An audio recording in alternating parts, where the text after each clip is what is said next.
Happy WrestleMania Saturday. My name is Frank Rock. This is the House Foreign Sports Channel. Tennessee bounces back tonight in resounding fashion with a 12-2 run rule of Auburn. They even the series for the weekend 1-1. They go into tomorrow with the rubber match of the weekend with the chance to get a win for this series against a good team, a team who is now 2-9 on the season in Auburn, but their record is not indicative of who they are. They've had a brutal schedule up to this point. But these guys come out tonight.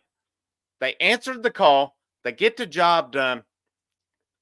You know, when we have questions about pitching, who better to turn to than Drew Beam tonight? QB1.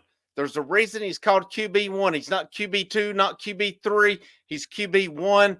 I'll make a case going forward that QB1 should be Friday night one or Thursday night one when we get in to those Thursday night games. But let's start it off with congratulations to Blake Burke, number one in Tennessee baseball school history in home runs tonight. He set the record. It was inevitable. It would happen. It was just a matter of when, not if. Blake Burke becomes the school leader in home runs tonight. And Christian Moore is not far behind. So I'm really curious to see at the end of this year who is the Tennessee all-time home run record leader. Will it be Burke? Will it be Moore? I think Burke is like 2 ahead of Moore. Moore hit another grand slam tonight. This team has already set a record at this point in the season with 8 grand slams on the year, more than any other Tennessee team in school history tonight. And that was by Moore. So it's going to be interesting. Which of these guys at the end of this season is the all-time Tennessee home run leader? They're both going to surpass Lipsius. I don't think that's a doubt right now. But the impressive thing to me tonight, of course, a run rule is a run rule. But after the pitching last night, Drew Beam comes out, 7 innings, 2 runs, 1 earned, 3 hits, 1 walk, 8 strikeouts. That's what I'm talking about.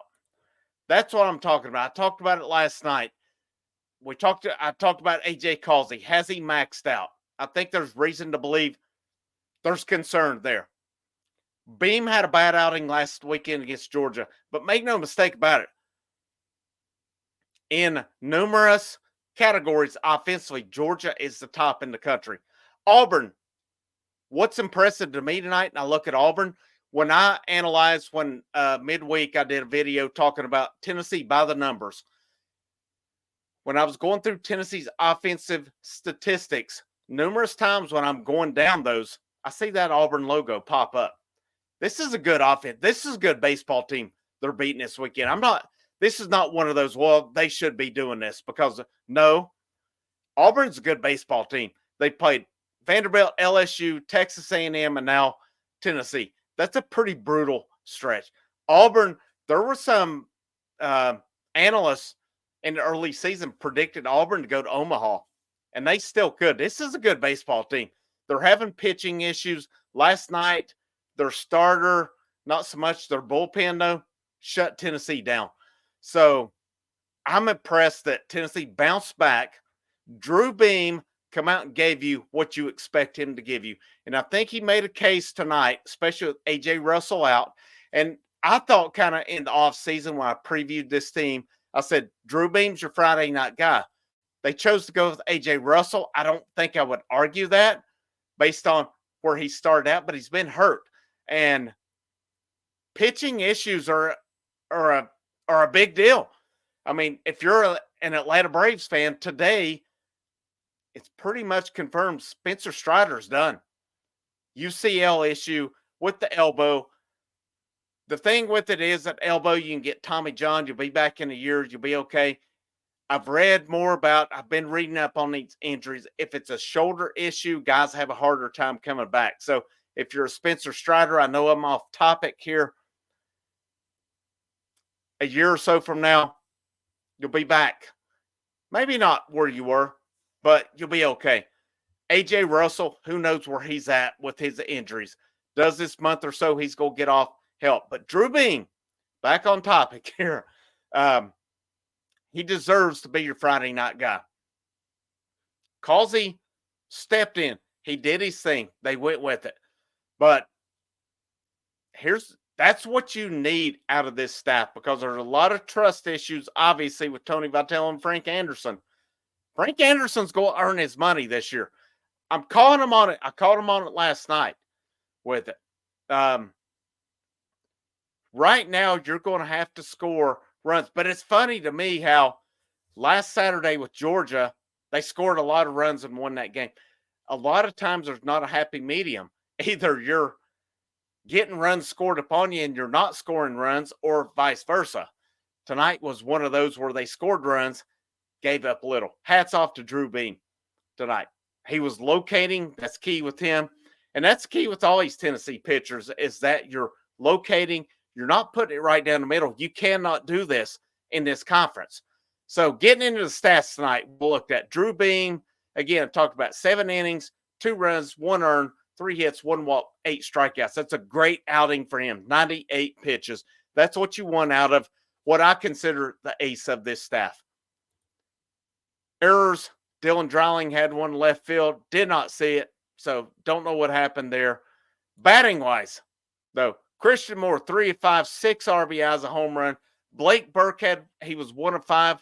His 1 home run, though, he's now the school record holder. I like that Tony Vitello moved Dylan Dreiling up that 3-hole tonight.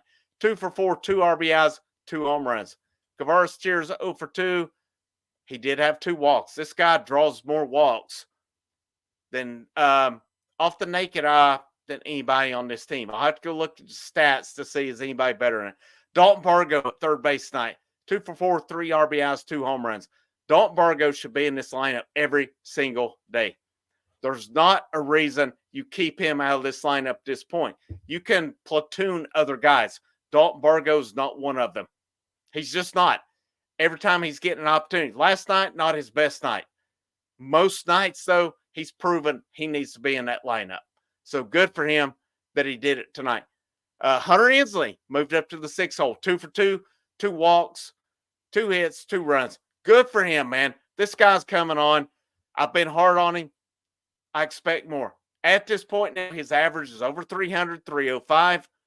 He's starting to get the job done now. And he's probably your best defensive outfielder. So you really want him in the lineup, but you also want him hitting. He's starting to hit now. He and Reese Chapman both are starting to hit. You're starting to have good problems in this lineup. Dean Curley, 3 for 4, 2 doubles, 2 runs scored tonight. Dean Curley. Now, he has a 352 average. This dude's a stud.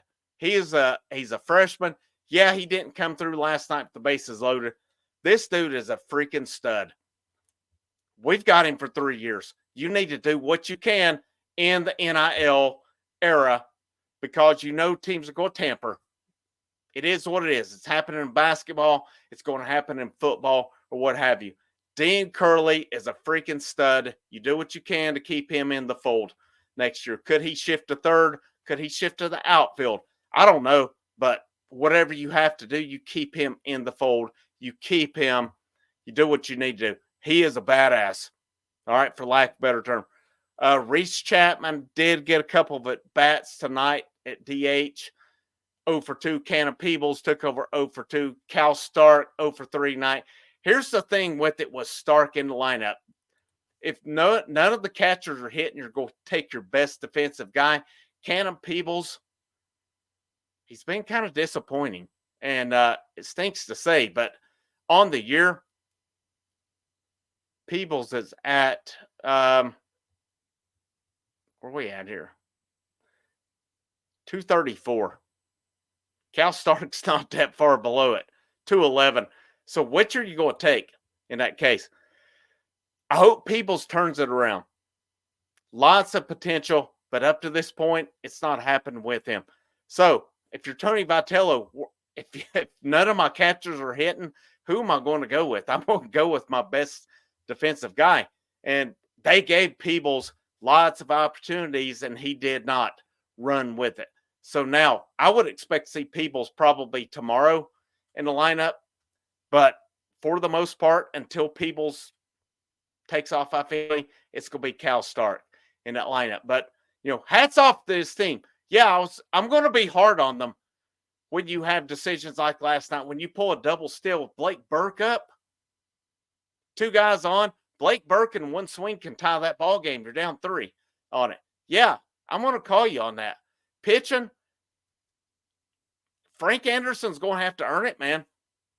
People are starting to question Frank Anderson around there.